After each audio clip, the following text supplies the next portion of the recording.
Menjelang akhir tahun, akhir semester, biasanya saya sering dapat curhatan dari teman-teman para pemimpin tim nih. Waduh, dikit lagi performance appraisal nih. Gimana caranya bikin penilaian yang ya bisa memuaskan semua pihak lah gitu ya. Tentu aja ada orang-orang yang mungkin akan happy karena performance reviewnya bagus, tapi sebagian mungkin akan nggak happy karena berharap bagus tapi ternyata biasa aja atau bahkan jelek. Nah, sebenarnya ada beberapa cara yang bisa kita lakukan sih untuk bisa mengantisipasi kemungkinan munculnya kebaperan-kebaperan yang tidak perlu. Meskipun sekali lagi nggak mungkin dihindari sepenuhnya ya. Cuman apa sih sebenarnya bisa kita lakukan? Kita akan bahas di video kali ini.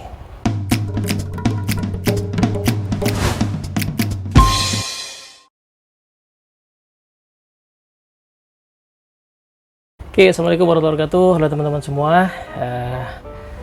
Kita mau lihat proses performance feedback atau performance review ini dalam beberapa fase ya. Jadi salah satu kesalahan utama ya para pemimpin pada saat melakukan performance review sebenarnya bukan dimulai pada saat dia mau menilai itu sendiri, tetapi dimulai jauh sebelum proses performance review itu ada, yaitu pada saat mendesain sebuah target untuk anggota timnya. Seringkali prosesnya dimulai dari situ. Di bawah kesalahan pertama adalah mendesain target, men-setting target yang tidak clear. Sehingga pada saat kita mau menilai misalnya, itu ternyata nggak ada data-data yang bisa cukup objektif ya, dipakai oleh para pemimpin untuk bisa menilai anggota timnya. Padahal sebenarnya kata kunci utama dari penilaian karya yang efektif adalah sebenarnya yang berbasis data.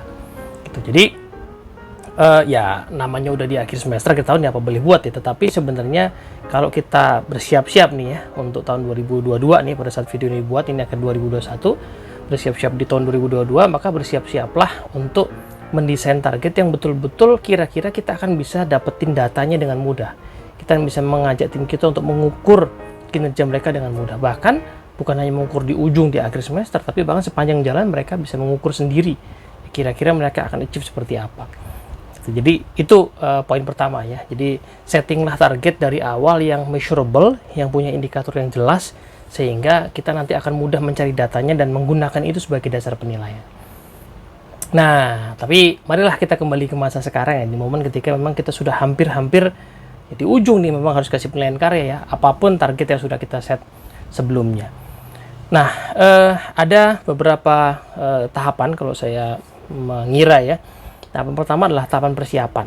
Jadi seringkali para leader tuh buru-buru langsung ya ngelihat form penilaian karya atau performance appraisal, performance review dan langsung berusaha untuk mengisi penilaian itu.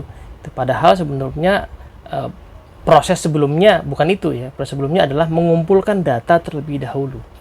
Apa kira-kira indikator-indikator yang cukup objektif yang bisa dilihat bersama-sama, tidak hanya kita sebagai pemimpin tapi juga anggota tim yang dinilai, sehingga kita bisa mengatakan bahwa kinerja ini sebenarnya baik, buruk, atau sangat baik gitu, ya kan? Nah, data-datanya dari mana? Sebenarnya macam-macam. Ya.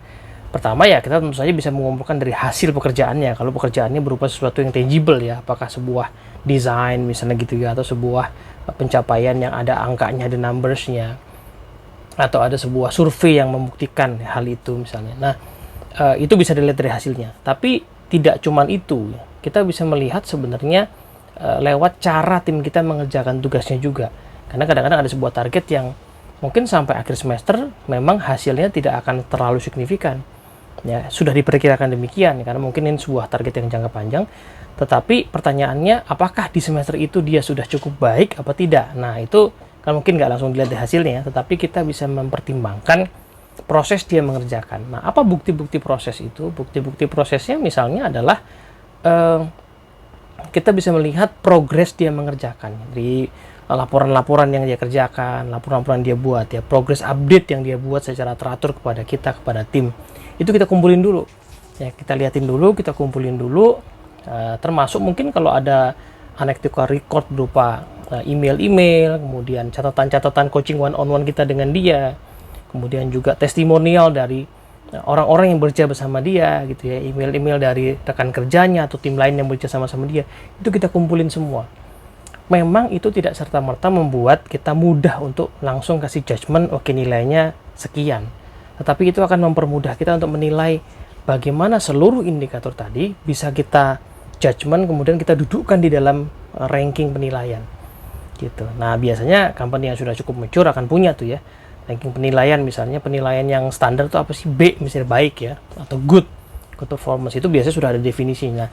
Definisinya itu kan selalu akan cukup masih agak abstrak ya. Nah, tapi tidak terlalu abstrak sebenarnya kalau kita punya data-data tadi. Ya, misalnya dalam banyak organisasi tentu saja misalnya punya standar kinerja yang baik itu pertama adalah mencapai target yang ditetapkan, on time ya, on time, on spec, on budget misalnya seperti itu. Nah, itu kan gampang nilainya kalau memang kita punya tuh seluruh data tadi. On time nggak? Kelihatan dari data-datanya kan, dia on time nggak? On spec nggak? Kelihatan dari hasil pekerjaannya. On budget kelihatan juga dari progress reportnya. Nah, kalau kita nggak semuanya, nggak kumpulin dulu semua data tadi, tentu saja ini susah. Ya kan, susah untuk memberikan judgment on time, on spec, on budget tadi misalnya seperti itu. Nah, itu yang pertama ya. Jadi kumpulkan data dulu, alih-alih kita langsung memberikan penilaian. Nah, ini agak challenging kalau misalnya memang data-datanya itu data-data yang sifatnya kualitatif ya. Jadi, let's say ada sebuah pekerjaan yang memang punya unsur-unsur kualitatif sangat besar ya. Pekerjaan yang berhubungan dengan pelayanan ya, atau pelayanan bahkan pelayanan yang sangat spesifik ya. Orang-orang yang menangani preferred customer gitu ya, pelanggan-pelanggan kelas tertentu ya, platinum klien misalnya. Itu kan kadang-kadang unsur-unsurnya sangat kualitatif dan tidak mudah juga untuk didapatkan. Nah, justru karena itulah data-data menjadi sangat penting untuk kita usahakan, teman-teman. Jadi diusahakan dulu didapetin, entah feedback itu dari klien-klien tadi misalnya yang menangani, atau feedback dari rekan-rekan kerja yang berhubungan dengan tim kita. Misalnya tim kita kebetulan orang-orangnya jarang berinteraksi langsung dengan kita sebenarnya sehari-hari, jauh lebih sering mereka ada di project bersama dengan orang-orang lain. Ya, dapatkanlah feedback dari mereka dulu ya, termasuk feedback yang sifatnya observasi mereka terhadap cara tim kita bekerja gitu. Itu yang bagian pertama. Jadi pengumpulan data itu sangat krusial untuk akhirnya mempermudah kita dalam memberikan judgment. Nah, poin yang kedua adalah seringkali pada saat kita sudah mengumpulkan semua datanya, kemudian kita mau memberikan penilaian, kita lebih fokus kepada orang-orang yang memang kita anggap kurang lah nilainya, sehingga wah kita mau siapin ya judgementnya apa sehingga kita mau mengatakan bahwa dia kurang. Nah, padahal sebenarnya kita harus memberikan waktu yang sama antara orang yang kurang kinerjanya dengan orang yang baik kinerjanya. Mengapa demikian? Oke, orang yang kurang kinerjanya memang perlu kita berikan perhatian supaya dia paham room for improvement-nya sehingga dia bisa melakukan perbaikan. Jadi pasti ada proses coaching yang intens untuk sisi improvement-nya. Itu valid. Tapi di sisi lain, orang-orang yang baik atau bahkan sangat baik kinerjanya itu perlu kita berikan waktu yang sama. Tidak hanya kita mengatakan oke, nilainya baik dan selesai. Karena bisa jadi ada orang-orang yang nilainya bagus dan dia sangat potensial, dan kita tahu bahwa akan sangat baik kalau dia kemudian bisa berkembang. Nilainya yang baik itu bisa dilihat oleh tim human capital atau atasan kita lagi ya, sehingga dia berpotensi misalnya dipromosi. Nah, ini kan harus kita pikirin bagaimana seluruh evidence itu mendukung untuk kita memberikan nilai yang sangat baik tadi dan membuat dia mudah kelihatan. Ada memang pekerjaan tertentu yang kinerja itu sangat mudah kelihatan, tetapi sangat banyak juga pekerjaan yang sifatnya di belakang layar, sehingga mungkin misalnya ada kesempatan promosi, belum tentu para atasan itu kemudian yang punya wewenang ya untuk mempromosi itu kemudian bisa melihat potensi-potensi orang-orang yang di belakang layar tadi. Nah, kita siapin tuh ya, data-data tadi ya, kemudian supaya justifikasi untuk kita bisa memberikan nilai yang baik itu jadi sangat kuat gitu. Nah, fungsi-fungsi support ini yang sangat rentan ya. Kalau misalnya kita kebetulan misalnya di sebuah organisasi kita pakai bell curve gitu ya, penilaian karya yang pakai kurva normal. Nah, itu kan nuansa judgment-nya tentu saja sangat kental, dan seringkali kemudian ada proses balancing ya di level-level yang lebih tinggi lagi. Kita sudah memberikan penilaian, tapi kan ada proses balancing di level lebih tinggi lagi. Nah, kalau kita nggak punya data yang strong ya, kita nggak punya cukup pijakan untuk berjuang, tanda kutip ya, memperjuangkan kinerja tim kita yang sangat baik tadi. Bisa jadi dia tidak kelihatan menonjol dan mungkin akan terpaksa ditengahkan, padahal mungkin dia sebenarnya sangat baik gitu. Nah, jadi alokasikan ya waktu yang sama ya untuk memberikan penilaian, mencari data, memberikan judgement atas dua kelompok orang ini ya. Nilainya kurang memang untuk improvement, dan nilainya bagus atau sangat bagus untuk supaya dia punya kesempatan mendapatkan yang layak untuk didapatkan. Nah, yang berikutnya adalah hati-hati untuk memberikan penilaian hanya berdasarkan feeling atau perasaan ya. Jadi seringkali kita itu memberikan penilaian based on rasa-rasanya.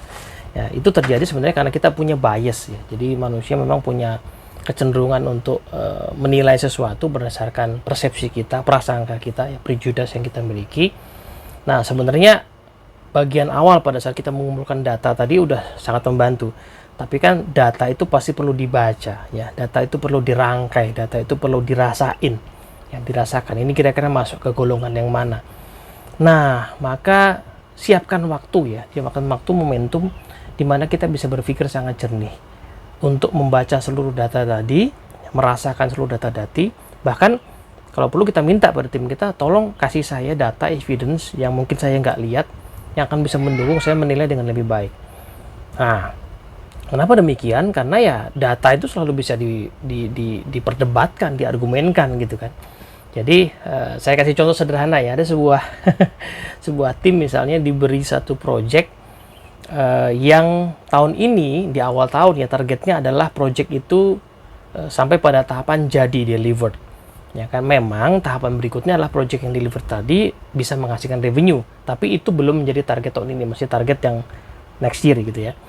Nah, kebetulan project ini ternyata selesai lebih cepat dari dugaan, sehingga orang kemudian mulai berpikir, ya udah deh, oke, kita belum ukur revenue secara seharusnya bagaimana, tapi let's cari basis dulu ya, kira-kira ini bisa laku berapa tahun ini.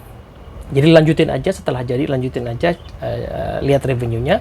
Nah, di akhir tahun belum tentu signifikan, tapi kemudian ternyata pas penilaian karya ya, kemudian diajak ngobrol nih timnya, kamu gimana nih kok hasil cuma sekian gitu. Nah, tim kemudian bisa berargumen dong, iya betul, sampai akhir tahun memang hasilnya belum signifikan.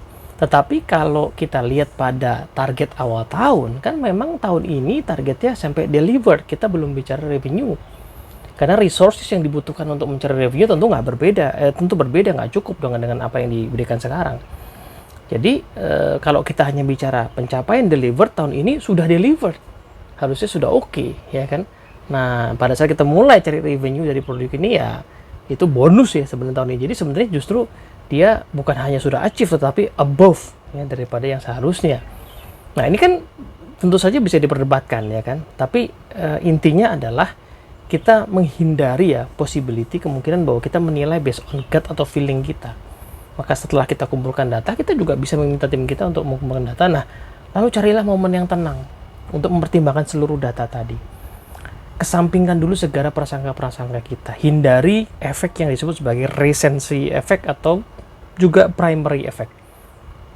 Recency effect adalah efek bias yang muncul akan kejadian yang akhir-akhir ini kejadian, gitu ya. Jadi anggota tim yang aslinya sebenarnya oke, ya menjelang penilaian karya melakukan sebuah kesalahan, lalu kita judge dia based on kesalahan itu untuk seluruh kinerjanya. Itu yang namanya recency effect atau efek dari kejadian yang paling baru atau terakhir. Nah, kebalikannya ya, ada satu kejadian anggota tim itu diberikan sebuah kepercayaan, dia sangat bagus gitu ya. Lalu kemudian selanjutnya kita nggak mau lihat lagi.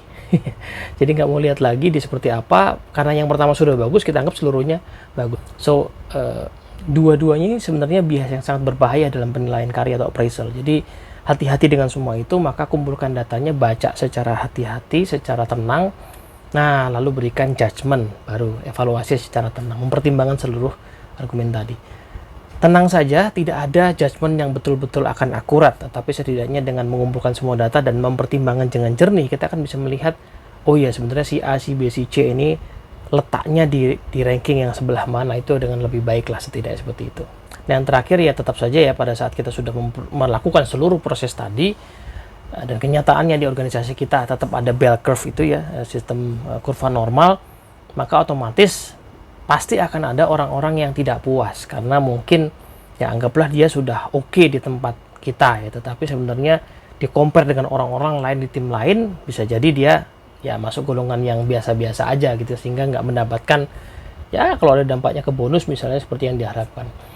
Nah, itu nggak mungkin dihindari, itu pasti kejadian.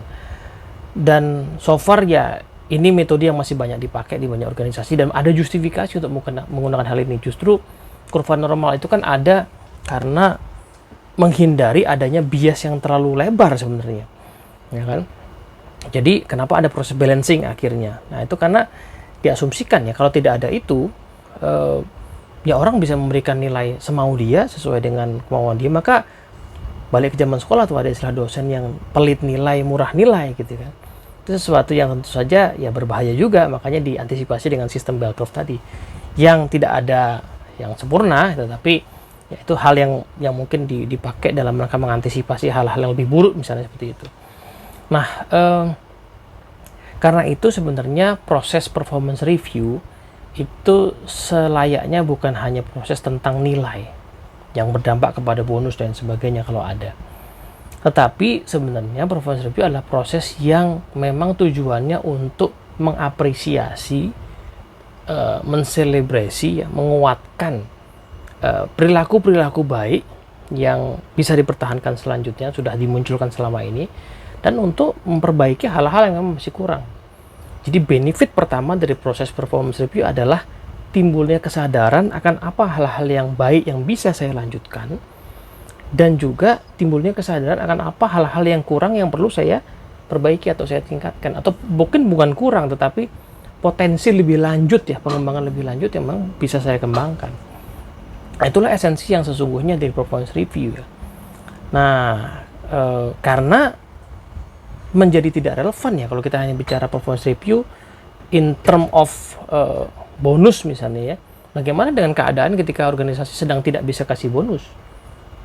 Ya kan, misalnya mungkin banyak organisasi di tahun 2020 ya, ketika pandemi survival mode ya, jadi bisa tetap bayar gaji aja oke. Apakah kemudian karena kita nggak bisa kasih bonus lalu performance review jadi tidak penting? Kan nggak seperti itu juga, ya kan? Jadi esensi yang mesti dibangun adalah performance review itu sesuatu yang tujuannya untuk menimbulkan kesadaran ya akan apa yang sudah baik bisa dipertahankan, apa yang bisa ditingkatkan lebih lanjut. Itu yang paling utama, sehingga dialognya adalah dialog tentang pertumbuhan gitu. Nah, ada sebagian kondisi di mana itu kemudian dapat bonus ya, berupa bonus. Ada yang seperti itu, tapi kalaupun tidak ya sebenarnya memang bukan itu esensi utamanya. Nah, di titik inilah dialog bersama tim kita sepanjang tahun itu menjadi penting. Salah satu dialog yang saya seringkali sarankan ya pada para pemimpin adalah dialog soal rezeki ya. Ya kan. Jadi kenyataannya gaji, insentif kita, kemudian bonus kita itu kan hal-hal yang tidak sepenuhnya ada dalam kendali kita. Saya katakan tidak sepenuhnya. Ada yang di dalam kendali kita. Apa tuh? Kinerja yang baik. Itu di dalam kendali kita. Tetapi besaran gaji kita berapa, besaran insentif kita berapa, itu kan policy company. Besaran bonus kita itu kan policy company. Jadi memang sangat berpotensi mengecewakan kalau kita mengandaikan sesuatu yang tidak sepenuhnya di kendali kita, seolah-olah itu dalam kendali kita gitu. Ya kan? Sangat mungkin itu mengecewakan. Karena itu supaya tidak kecewa ya mengandaikannya yang proper saja gitu. Saya sudah kasih kinerja yang terbaik belum? Belum. Ya udah terima aja apapun yang didapat, ya kan? Saya sudah kasih kinerja yang terbaik belum? Sudah, dan itu sudah saya buktikan. Oke, itu yang ada di dalam kendali saya. Apakah pasti dapat bonus yang bagus? Bisa ya, bisa tidak, karena dapat bonusnya sendiri tidak sepenuhnya dalam kendali saya. Yang dalam kendali saya adalah kinerja saya sendiri. Bahkan sebenarnya kinerja saya sendiri juga tidak selalu sepenuhnya dalam kendali saya. Saya bisa bikin perencanaan, saya bisa upgrade keterampilan, saya bisa atur aktivitas saya supaya produktif ya. Tetapi yang tidak bisa saya kendalikan adalah misalnya market, ya kan?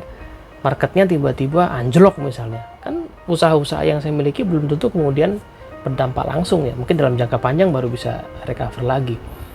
Nah, jadi yang namanya bonus, yang namanya insentif, yang namanya gaji, kenaikan gaji misalnya, itu tidak sepenuhnya dalam kendali kita. Itu yang yang perlu sering-sering kita bangun. Fokuslah pada apa yang bisa dikendalikan, dan sisanya ya pasrahkan saja gitu. Nah, itu yang membuat sebenarnya performance review jadi sesuatu yang santai, ya kan? Karena fokusnya bukan pada apa yang didapat, fokusnya pada pertumbuhan yang bisa disadari itu. Bahwa saya bisa menyadari apa yang bagus dari diri saya dan bisa saya pertahankan, dan saya bisa menyadari apa yang kurang dari diri saya yang bisa saya tingkatkan. Nah, menciptakan dialog performance review yang kayak gini inilah yang sebenarnya akan membuat performance review itu jadi bermakna, dan akhirnya bisa membuat kinerja kita membaik berkelanjutan, dan tidak perlu kita terlalu pusing dengan apa dampak yang kita dapat dari sisi bonus dan sebagainya, karena memang itu tidak sepenuhnya dalam kendali kita. Moga-moga manfaat. Assalamualaikum warahmatullahi wabarakatuh.